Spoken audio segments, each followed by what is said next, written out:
My wife threw my birthday gift back at me. You always get it wrong. You don't know me at all.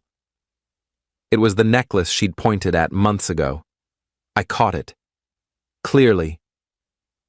I went into my home office and notarized one document. I left her car's registration on the kitchen island. And when she noticed what was different on it, the room went dead silent. I'm 37, married for 9 years, and I just learned that you can spend a decade with someone and still be treated like you're too stupid to understand basic communication. My wife's birthday was last Saturday.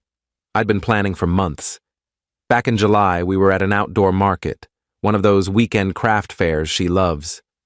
We stopped at a jewelry booth. She picked up this silver necklace with a blue stone pendant, held it up to the light, smiled at how it caught the sun. She even turned to me and said, "Look at how beautiful this is," before putting it back down with a wistful, "Maybe someday." She'd lingered at that booth for several minutes, picking it up twice more to examine the craftsmanship. I made a mental note, went back the following week, bought it, hid it in my office.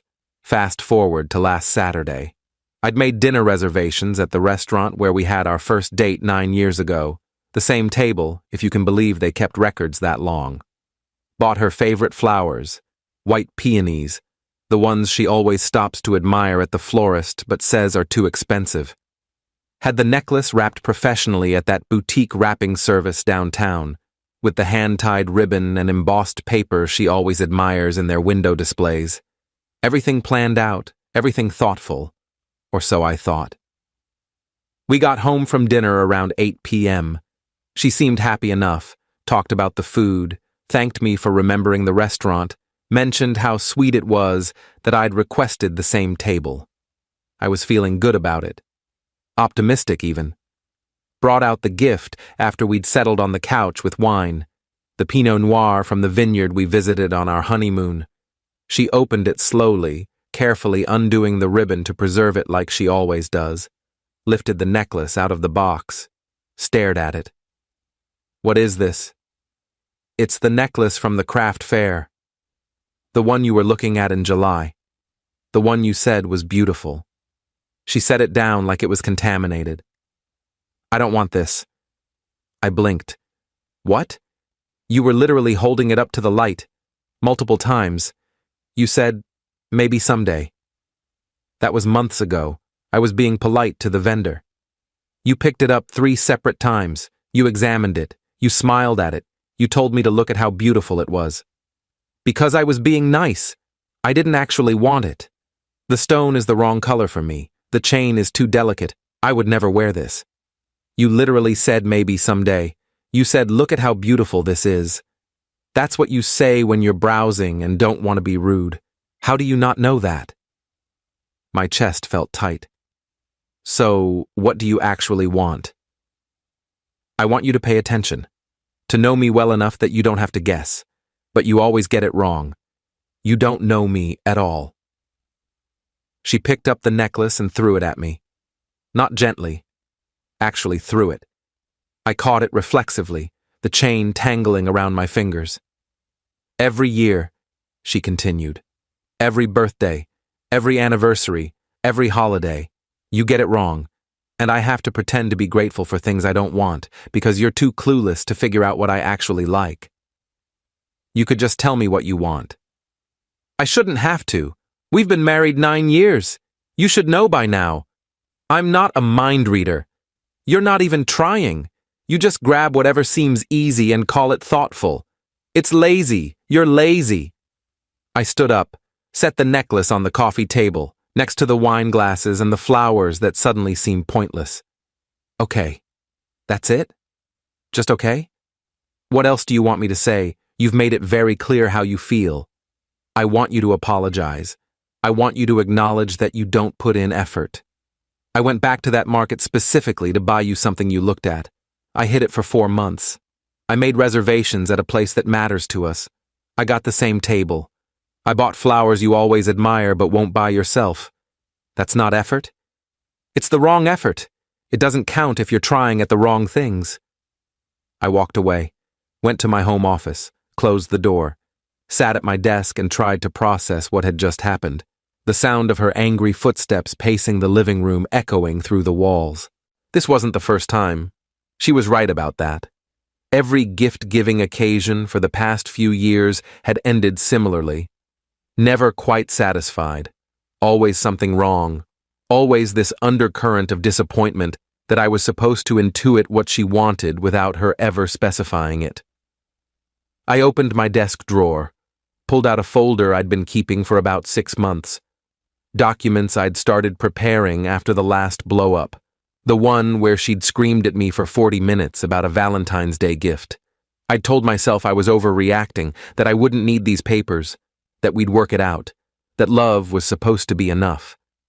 I opened the folder, looked at the separation agreement my lawyer had drawn up. All it needed was signatures and notarization. I'm a notary public, licensed for my consulting work.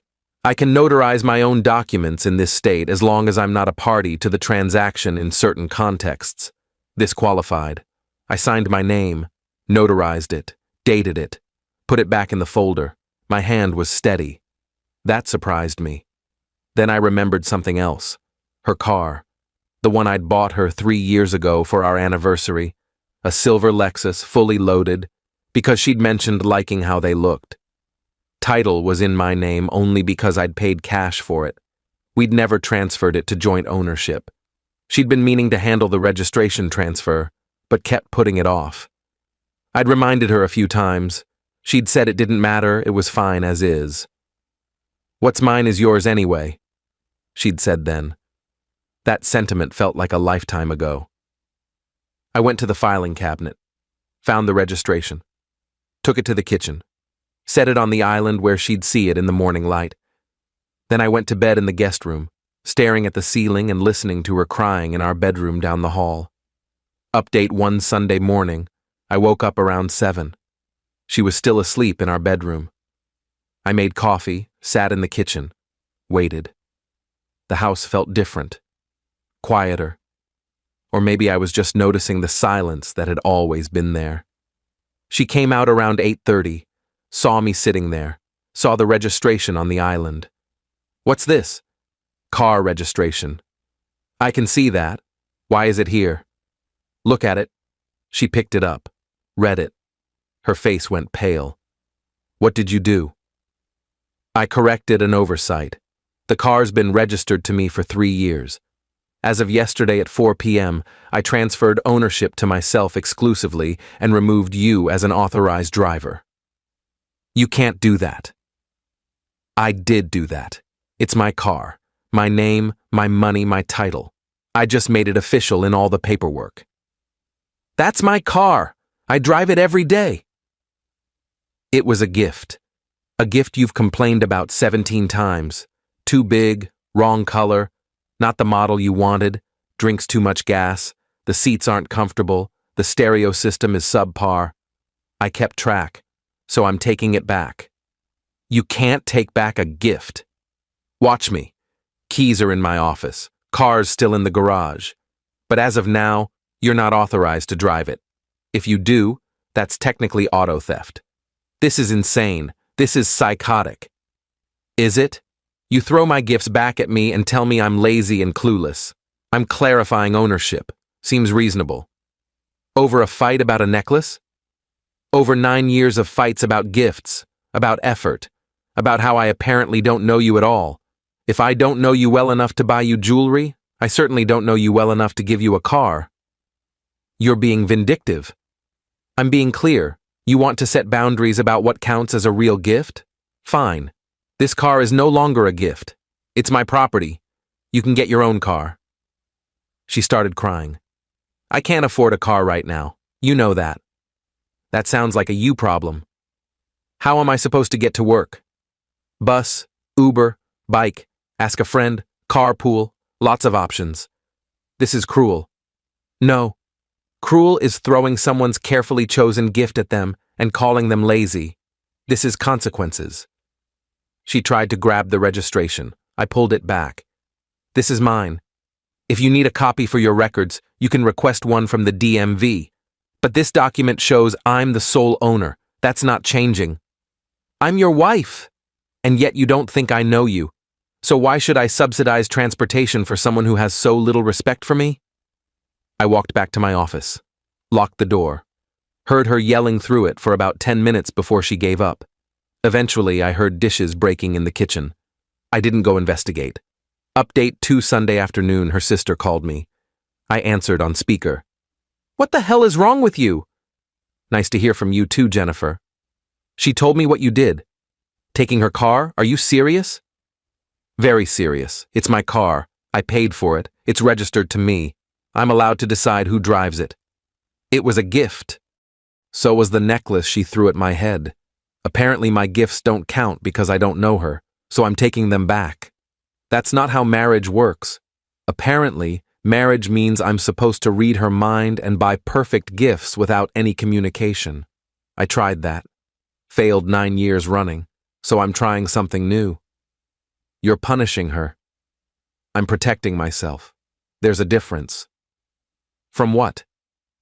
From being in a relationship where nothing I do is good enough and I'm constantly told I'm inadequate. I'm tired. I'm done. The car is mine. End of story. She's going to divorce you over this. Is she? Well, she can have her lawyer contact mine. I'll save her the trouble, though. I've already drawn up separation papers. Silence on the other end. Then, you're leaving her? I'm giving her what she clearly wants. A life without my lazy, clueless attempts at love. I hung up. 20 minutes later, my wife knocked on the office door. Can we talk? About what? About fixing this. I opened the door. She looked like she'd been crying for hours. Mascara streaked down her cheeks, eyes swollen.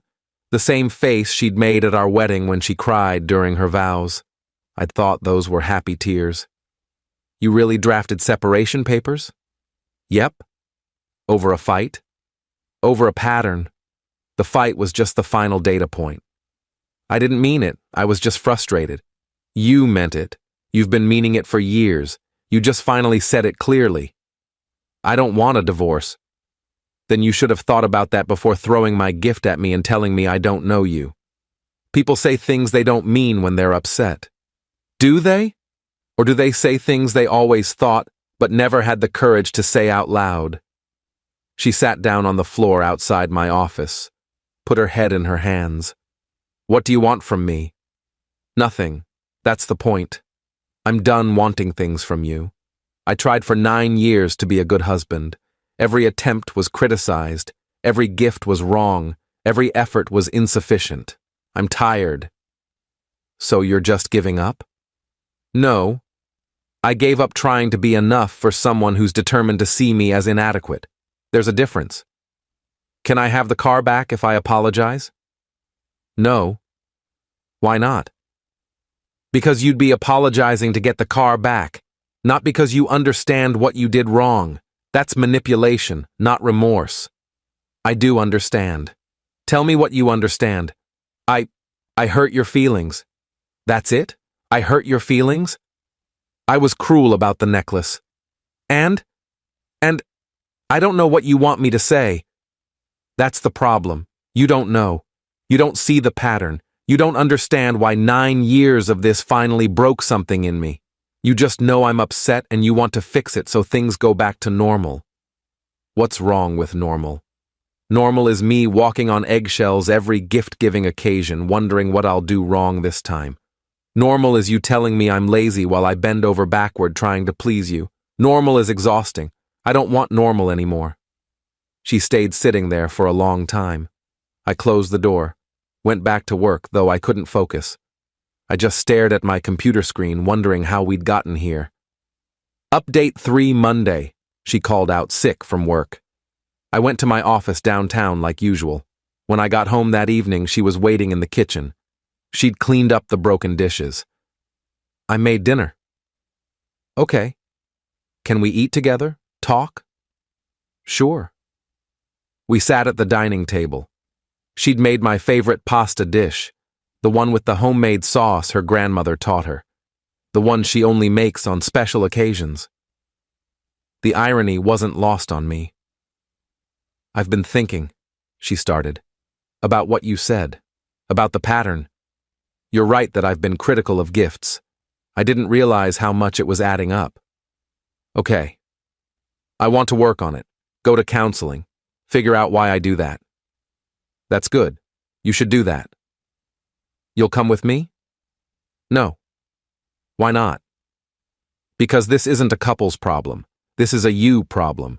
You need to figure out why you're never satisfied. I'm not part of that process. But we're married. We should work on things together. We're separated. I filed the papers this morning. You'll be served in a few days. She dropped her fork. It clattered against the plate, sauce splattering on the white tablecloth. You didn't. I did. 9 years is enough. I'm done. Over a birthday present. Over a marriage where I'm constantly inadequate. The birthday present was just the breaking point. I told you I'd work on it. Great. Work on it for your next relationship. This one is over. You don't mean that. I absolutely mean that. I've never been more certain of anything. She started crying again. What about the house, our life, everything we built? House is in my name. I bought it before we got married. You can stay here for 30 days while you find a place. After that, you're out. I can't afford my own place. You have a job. You make $60,000 a year. You'll figure it out. Without a car? Without my car, you can buy your own. This is happening because of your ego, because I bruised your pride with one comment. No. This is happening because you showed me who you really think I am. Someone lazy, someone clueless, someone who doesn't know you despite a decade together. If that's true, why stay married to me? I didn't mean it literally. Then why say it? Why say something so cutting if you don't mean it? She had no answer. The pasta went cold on our plates, uneaten. Update 4 Tuesday morning, I got a call from her father. I hear you're divorcing my daughter.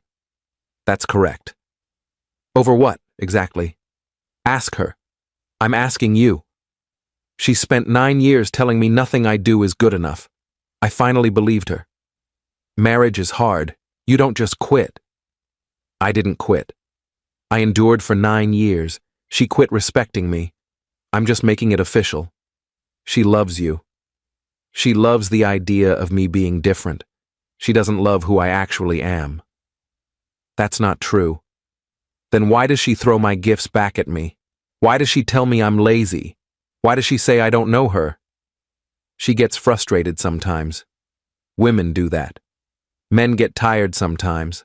I do that. You're making a mistake. Maybe. But it's my mistake to make. He hung up. I blocked his number. Then her mother's. Then Jennifer's. I was done being lectured by people who'd watched her treat me this way for years and said nothing. Wednesday, she moved into the guest room permanently. We passed each other in the house like strangers. She'd stopped trying to talk me out of it, which meant she'd probably consulted a lawyer who told her I had grounds for everything I was doing. I heard her on the phone late at night, crying to friends, painting me as the villain. I didn't care anymore. Thursday, she got served at work, came home furious. You actually filed. I told you I filed. You didn't believe me. I thought you'd cool down, change your mind. I'm not emotional. I'm decisive. There's a difference. The papers say irreconcilable differences. Accurate. What differences? Because I didn't like a necklace? Because you've never liked anything? Because you think so little of me that you can't imagine I tried? Because after 9 years, you still think I'm too stupid to understand you? I never said stupid. You said lazy, clueless. You said I don't know you. What's the difference? She sat down on the couch. I thought we'd grow old together. We grew apart instead. It happens. Not like this. Not this fast. It wasn't fast. It was 9 years of slow erosion. Saturday was just when the dam broke. Update 5. Friday, 1 week after her birthday, she tried a different approach. I looked at the necklace again. It's actually really pretty. I was wrong. Okay. I'd like to keep it, if that's all right. It's in the trash. You threw it away? You threw it at me. I threw it away. Seemed appropriate. That's petty. That's closure.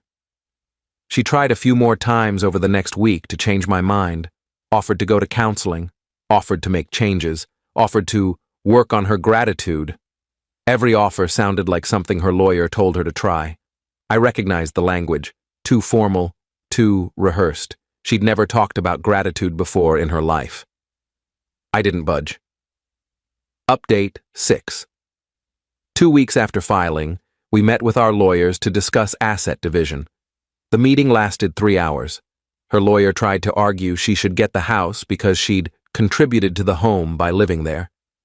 My lawyer pointed out she'd paid nothing toward the mortgage, which I'd owned outright before marriage. Her name was never on the title. She had no claim. They tried to go after my retirement accounts. My lawyer showed that most of it was accumulated before marriage. The portion during marriage would be split fairly, but that was less than she'd hoped. The car came up. Her lawyer argued it was a gift, and therefore hers. My lawyer pulled out the registration showing I'd transferred it solely to my name days before filing, legal and binding.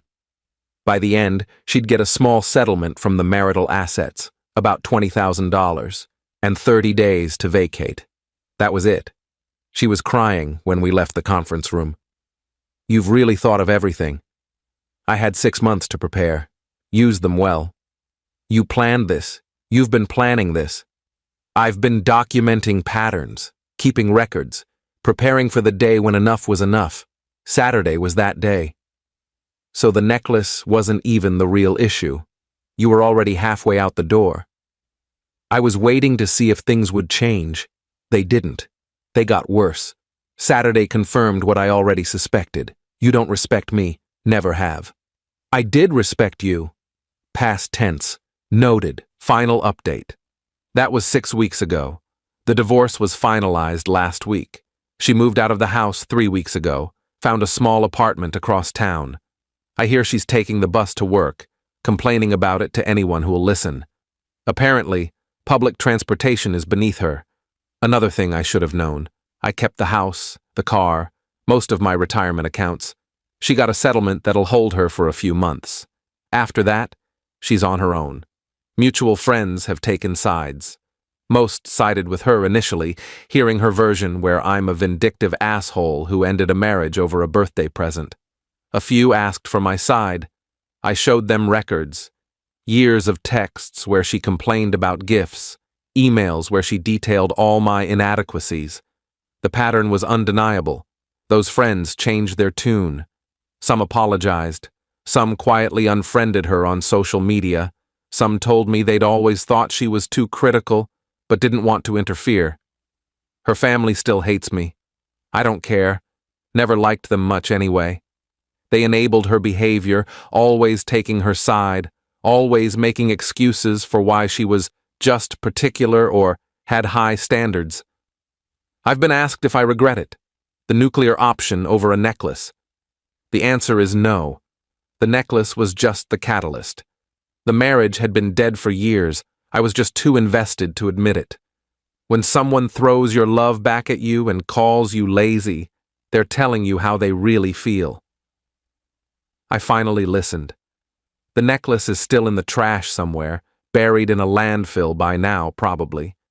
The car is still in my garage, though I'm thinking of selling it. Too many memories attached. The house is quiet and mine. The life I'm building is slow and careful and entirely on my terms. Some people think I overreacted, that I should have tried counseling first, given her another chance. But I'd given her 9 years of chances, 9 years of trying to decode what she wanted, 9 years of being told I failed. I'm done failing for someone else's impossible standards. The registration on the kitchen island was the moment she realized I wasn't bluffing, that I wasn't going to beg or negotiate or try to win her back, that I'd already detached. She'd spent 9 years treating marriage like a performance review where I never quite met expectations. I ended the employment. Now she can find someone else to criticize, someone else to throw gifts at, someone else who'll tolerate being called lazy and clueless, Someone who'll keep trying to read her mind and inevitably fail. I'm busy being adequately myself. Turns out that's enough. I've started dating again, nothing serious, just coffee here and there. It's strange how different it feels when someone says thank you and means it. When someone appreciates effort instead of dissecting its flaws. When someone sees a gift as a gesture of love instead of evidence of inadequacy. Last week, I went on a third date with a woman named Sarah. We went to dinner, and afterward, I walked her to her car. She thanked me for the evening, said she'd had a wonderful time. Then she noticed my watch, a simple thing, nothing expensive, and commented that she liked it. "I like how classic it looks," she said. "It suits you." It was such a small thing, a throwaway comment. But I realized that in 9 years of marriage, my ex-wife had never complimented something I chose. Not my clothes, not my haircut, not the way I'd renovated the bathroom, nothing. I'm learning what it feels like to be enough, to have effort recognized instead of scrutinized, to be appreciated instead of assessed. It's foreign, it's uncomfortable, but it's also addictive in the best way. The house doesn't echo anymore. I've rearranged furniture, painted a few rooms, made it mine in ways it never was before. Every change is a small act of reclamation. Every decision is mine alone. No negotiating, no compromising, no walking on eggshells wondering if I'm doing it wrong. I'm not bitter. I'm not angry. I'm just done. Done trying to earn love from someone determined not to give it. Done accepting criticism disguised as care. Done believing that if I just tried harder, did better, paid closer attention, she'd finally be satisfied. The truth is, she was never going to be satisfied. Not with me, maybe not with anyone. Some people carry an emptiness that no gift, no gesture, no amount of effort can fill. I spent 9 years trying to fill it. All I got was exhausted, so now I'm here. 37, divorced, starting over. The story people tell will depend on who's telling it. Her version makes me the villain. Mine makes me the survivor. The truth is probably somewhere in between, but I'm the only one who has to live with my choices. And I can live with them just fine. The necklace is in a landfill. The car is in my garage. The marriage is in the past. And I'm building a future where enough is actually enough. That registration on the kitchen island changed everything. It was the moment I stopped asking for permission to value myself. The moment I stopped negotiating my worth with someone who'd already decided I had none. Best decision I ever made.